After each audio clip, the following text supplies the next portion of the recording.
Et si votre assurance santé devenait un jeu? Alan vient de lancer un service qui gamifie le bien-être. Coup de génie ou simple coup de com'? Voici les 3 raisons pour lesquelles j'ai voulu revenir sur les annonces récentes de l'InsurTech française spécialisée dans la santé et rester jusqu'au bout du podcast car je détaille ensuite en quoi consiste ce nouveau service et vous partage à la fin ma vision des raisons qui justifient un tel lancement. Alors j'ai souhaité traiter ce sujet tout d'abord car cette notion de gamification est un sujet qui revient régulièrement dans l'assurance santé pour encourager la prévention. Prévention qui fait partie intégrante des enjeux en matière d'assurance santé, à minima dans les débats et les feuilles de route, tout en restant un défi en termes de mise en place opérationnelle, de financement et d'adoption par les clients finaux. D'autre part, cela permet de rappeler le positionnement spécifique d'Alan, et ce, depuis ses débuts, en matière d'écosystème de services. Car là encore, si la notion d'écosystème apparaît au cœur des discours et des tables rondes au sein de l'industrie de l'assurance, la mise en place reste un défi pour bon nombre d'acteurs. Alan revendique depuis son lancement son positionnement comme agrégateur de services en lien avec la santé, pas uniquement d'assureurs. Enfin, cela fait écho à l'annonce récente de la victoire commerciale d'Alan, qui a remporté l'appel d'offres pour couvrir tous les fonctionnaires du ministère de l'économie. D'une part, le nombre de personnes à couvrir, plus de 130 000, est très important et va permettre à la start-up de poursuivre sur sa bonne lancée de croissance, mais surtout, il s'agit là d'un nouveau ministère d'importance en nombre, après celui de la transition écologique il y a quelques mois, et d'importance symbolique, après celui des services du Premier ministre il y a quelques temps déjà. Ainsi, petit à petit, Alan tisse sa toile au sein de l'administration française, et ce, en répondant à des appels d'offres. Donc Alan démontre sa capacité à convaincre des très grands comptes de basculer sur son offre, et sa capacité à convaincre des acteurs peut-être plus traditionnels et conservateurs que sa cible de start-up qu'il couvrait initialement.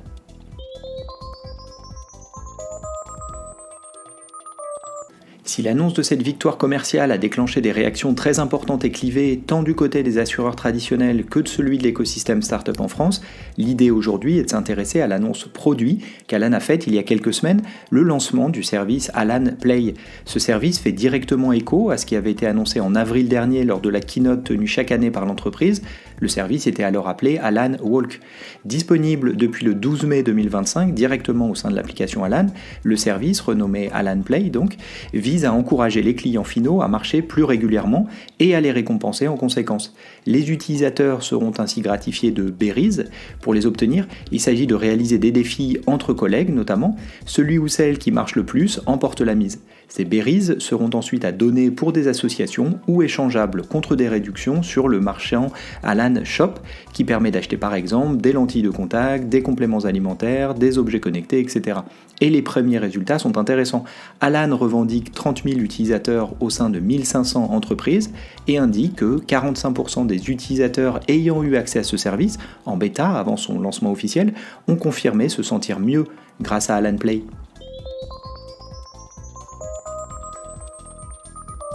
Ce service s'insère assez naturellement, il me semble, dans l'écosystème de services proposés par Alan. Pour rappel, Alan fut lancé en France fin 2016 lorsque la start-up a reçu un agrément auprès du régulateur de l'assurance, l'ACPR, pour lancer une offre d'assurance santé. L'annonce faisait déjà l'effet d'une bombe, car il s'agissait là du premier agrément nouvellement délivré sur le marché depuis 30 ans. Dès son lancement, Alan revendique une offre mobile first en permettant aux clients finaux de suivre leur couverture, leur remboursement et d'interagir avec le service client directement au sein d'une seule et même application. Jusque-là, rien de bien nouveau, me direz-vous, et pourtant, d'une part, c'est un ADN 100% mobile qui façonne Alan, et d'autre part, les résultats sont là, clairs, évidents. À la sortie du confinement, nous avions analysé les notes des applications mobiles des assureurs santé. Seul Alan était au-dessus de 4 sur 5. En l'occurrence, Alan frisait les 4,9 sur 5 sur les App Store, quand la plupart des applications étaient sous les 3 sur 5 pour les acteurs en place, plusieurs acteurs historiques étant même sous les 2 sur 5. L'écart était béant. Et si depuis, plusieurs acteurs ont amélioré leur présence sur le mobile, si j'en crois les magasins d'applications, que ce soit sur iOS ou Android, Alan caracole toujours largement en tête.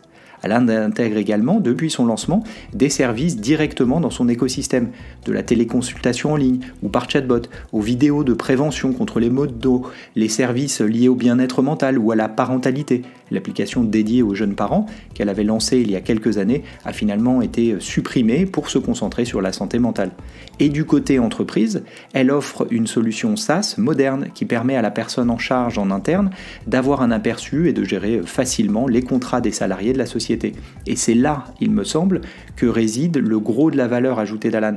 Grâce au logiciel, la startup Alan permet à des structures, notamment de petite taille, d'opérer facilement le suivi et la gestion des contrats d'assurance santé. D'ailleurs, si j'en crois les chiffres affichés sur son site internet à la date où j'enregistre ce podcast, en mai 2025, Alan revendique 710 000 membres couverts pour 33 000 sociétés clientes. Je fais le calcul pour vous, cela fait un peu plus de 21 membres couverts par société. La plupart des entreprises clientes sont effectivement des TPE-PME. Et c'est logique, car dans ces structures, la personne en charge de la complémentaire santé a souvent un autre métier au quotidien, en charge des finances, en charge des relations humaines, des bureaux, ou parfois c'est le ou la CEO qui s'en charge directement. Offrir un logiciel qui facilite cette tâche annexe que constitue la gestion de l'assurance santé des salariés dans ces petites structures est donc un énorme gain de temps et une réduction de la lourdeur administrative de ce qui n'est pas le cœur de métier du monsieur ou madame assurance dans ces sociétés. Cela vaut donc bien le coup, COUP et COUT, de souscrire à l'offre d'Alan au-delà même du produit d'assurance bien sûr et de l'expérience mobile encore assez unique que je décrivais précédemment.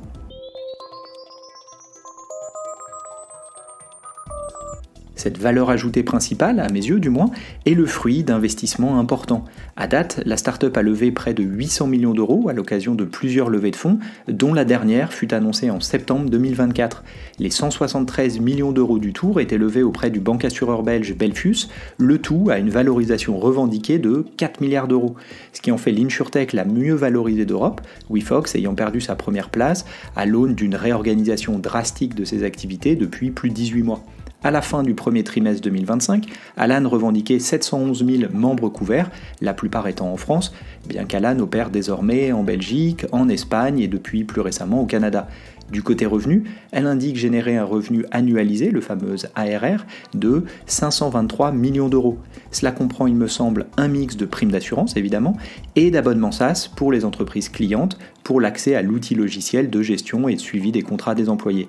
Sur la période, la start-up affiche une perte de 12,7 millions d'euros. Pour faire simple, si on multiplie ce chiffre par 4 trimestres, cela fait apparaître une perte sur l'année toujours en ligne avec les 50 millions d'euros, contre environ 60 millions d'euros de perte à fin 2023 et presque 70 millions d'euros de perte à fin 2022. La santé financière de la société semble donc s'améliorer petit à petit. Enfin, je ne sais pas si vous avez cet ordre de grandeur en tête, donc je vous le partage, la société emploie 1174 personnes, d'après les chiffres disponibles sur LinkedIn, en hausse de 19% sur un an.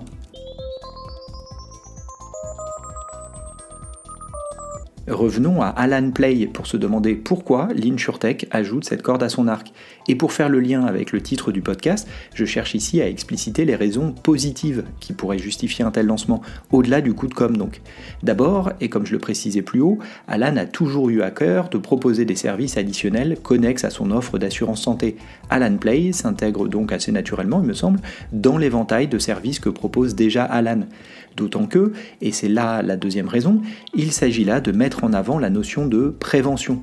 En effet, il est souvent recommandé de marcher régulièrement et l'objectif quotidien des 10 000 pas est désormais plutôt répandu, aussi bien parmi les utilisateurs de montres connectées que des utilisateurs moins équipés qui peuvent également avoir un tel suivi directement sur leur smartphone, le téléphone faisant office d'objet connecté pour compter les pas. De ce point de vue-là, c'est un vrai enjeu, car si la prévention est sur toutes les lèvres, elle se heurte souvent, rapidement, aux réalités économiques. Toujours compliqué d'engager un coût certain aujourd'hui pour ce qui pourrait être, peut-être, demain, un bénéfice. Cela est vrai pour les assureurs santé, frileux à engager ce type d'investissement à l'échelle, mais aussi des clients finaux peu enclins à payer par anticipation. À ce titre, Alan rentre par la fenêtre de la gamification en incitant au comportement vertueux, en l'occurrence l'exercice régulier de la marche, à moindre coût, via le système de berries à convertir dans un second temps. Au-delà de la notion de prévention, cela me fait également penser à l'opportunité de la sélection du risque. Vous connaissez peut-être Vitality, le service d'assurance santé qui offre, notamment en Angleterre, une Apple Watch, la montre connectée Star, en échange du partage par le client final de ses données de santé et bien-être qu'elle capte. Et les résultats sont bluffants en matière de sinistralité.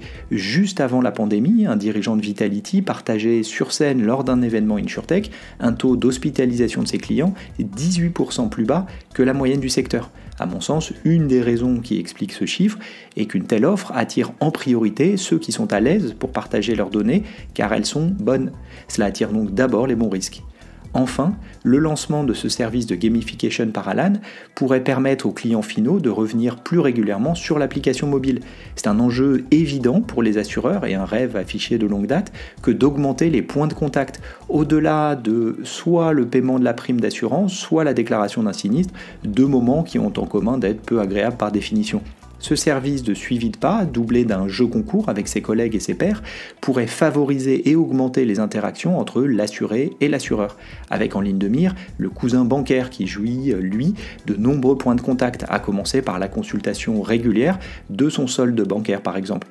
Reste à voir si cette initiative Alan Play va perdurer dans le temps et surtout si les clients vont s'en emparer, car il ne s'agit pas là de la première tentative en la matière et il existe d'ailleurs des applications dédiées gamifiant la marche à pied et permettant par exemple de recueillir des trophées virtuels en se promenant dans les rues de telle ou telle ville.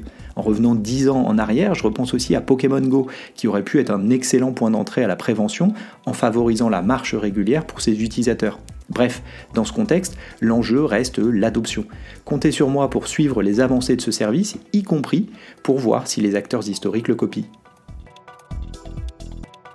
Et pour aller plus loin, je vous propose de réécouter un épisode du podcast que j'avais consacré à un récent article de CB Insight qui détaillait 6 tendances InsurTech qu'il prévoyait pour l'année.